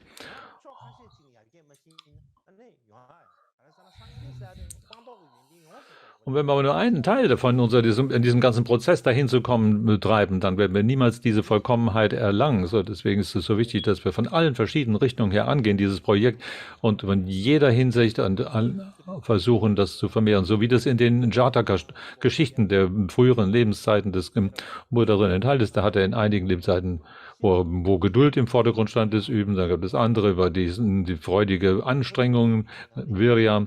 Und an den anderen ging es um die Weisheit, einem anderen ging es um das Geist Ruhen und dem anderen um die Vipassana, die tiefe Einsicht und so weiter. So brauchen wir auch diese verschiedenen. In den früheren Lebenszeiten der Buddhas waren solche Dinge im Vordergrund. Und selbst auf der letzten Lebenszeit des Buddha hat er viele verschiedene Aktivitäten bis zu einer großen Vollkommenheit gebracht. Und das zeigt uns doch nur, dass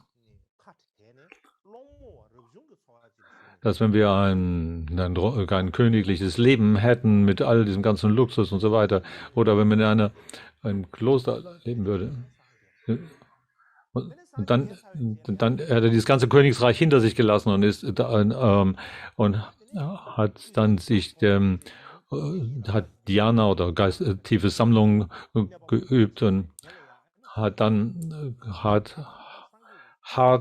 viele Härten durchlaufen in seinem Leben. Und dann später, als er Buddha einfach erlangt hat und dann Devadatta versucht hat, ihm zu schaden, hatte er diese Fähigkeit der Geduld, die automatisch dann da war.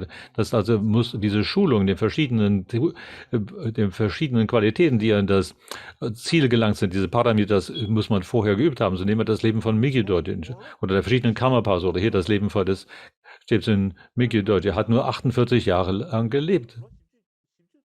Viele von uns sind schon vielleicht nah an 40 heran.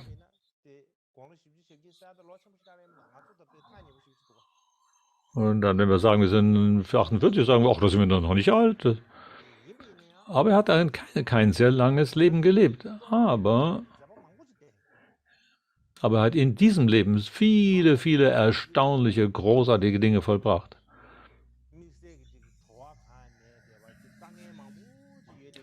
Sein Leben hatte viele Dinge in seinem Leben, die können wir überhaupt noch kein Gefühl dafür kriegen, was da alles passiert ist. So viele verschiedene Dinge. Zum Beispiel in seiner reinen Lebensgeschichte. Wenn er nur darüber spricht, wie er damals gehört hat, wie er gelernt hat, man hat das Gefühl, dass er ein ganzes Leben lang nur alleine damit verbracht haben könnte, damals zu hören. Oder wenn man darauf schaut, wie er geschrieben hat.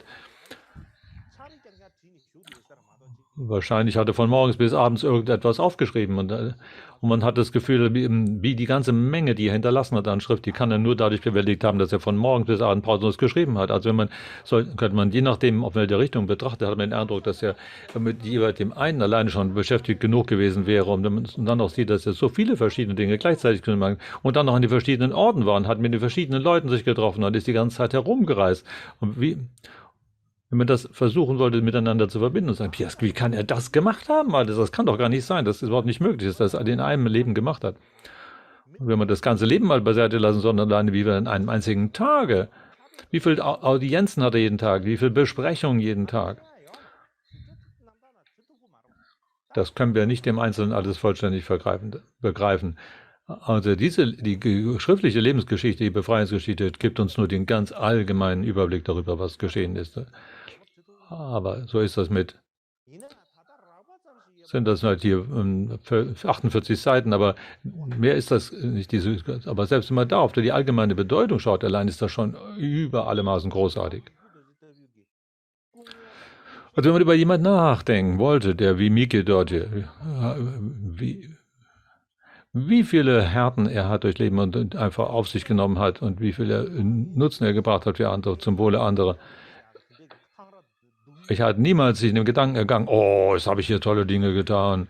Oder was ist das alles ein bisschen Schlimmes, was mir passiert. Hat niemand sich beschwert, sondern er hat sich einfach angeboten, all das zu tun. Er hat nicht einmal ausgeruht. Er hat weiter fortführend sich mit allem auseinandergesetzt.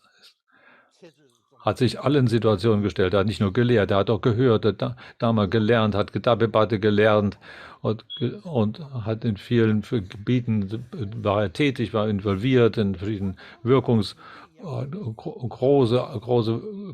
viele Zeitraum der Aktivitäten, in diesen und jenem und so weiter.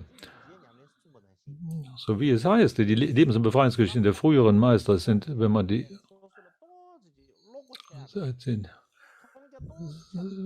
sind etwas, um ein Beispiel zu geben für diejenigen, die ihnen nachfolgen und so weiter. Wenn wir genau hinschauen, dann legen wir ein großartiges Beispiel, wie man leben oder üben könnte, wenn man sieht, welche Härten und Schwierigkeiten sie auf sich genommen haben, allein um unseres Nutzens willen. Und dann guckt darauf, wie wir jetzt und hier leben, dann ist das doch sehr enttäuschend, wenn wir uns damit vergleichen. Wenn man also diese großartigen Lebensgeschichten der großartigen Lehre lesen, dann verstehen wir daraus, dass wir nicht irgendwie einseitig oder begrenzt oder rigide sein müssen. Man muss ein großes, offenes, weite Sicht haben und neue Ideen finden, kreativ sein. Wir müssen worüber nachdenken sollte, dass wir in einer Weise etwas anstellen müssen, damit wir besser werden, dass wir zum Wohle aller Wesen mehr heranreifen, dass wir größere Fähigkeiten erwerben, um für andere wirklich hilfreich und nützlich zu sein. Und früher haben wir uns vielleicht nicht so richtig angestrengt. Ich muss doch ehrlich sagen, früher haben wir uns nicht so furchtbar unser Körper und Sprache in Wirken und der geschickten Weise richtig ausreichend verwendet. Und wir haben noch nicht einmal uns damit beschäftigt, wie wir das machen könnten. Wir haben uns nicht ernsthaft der Aufgabe gestellt, wie wir Körper und Sprache zu einer solchen noch besseren Handlung bringen können.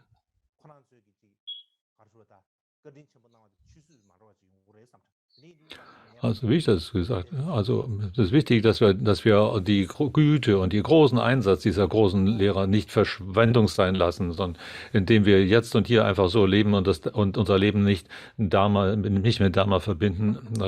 Wenn wir unser Leben nicht so leben, dass es wirklich zu Dharma, zu befreiender Information wird, dann wäre alle diese großartige Einsatz der Lehrer Verschwendung gewesen. Ich glaube, damit sollten wir es für heute erstmal belasten. Jetzt kommen Widmungen und Wünsche.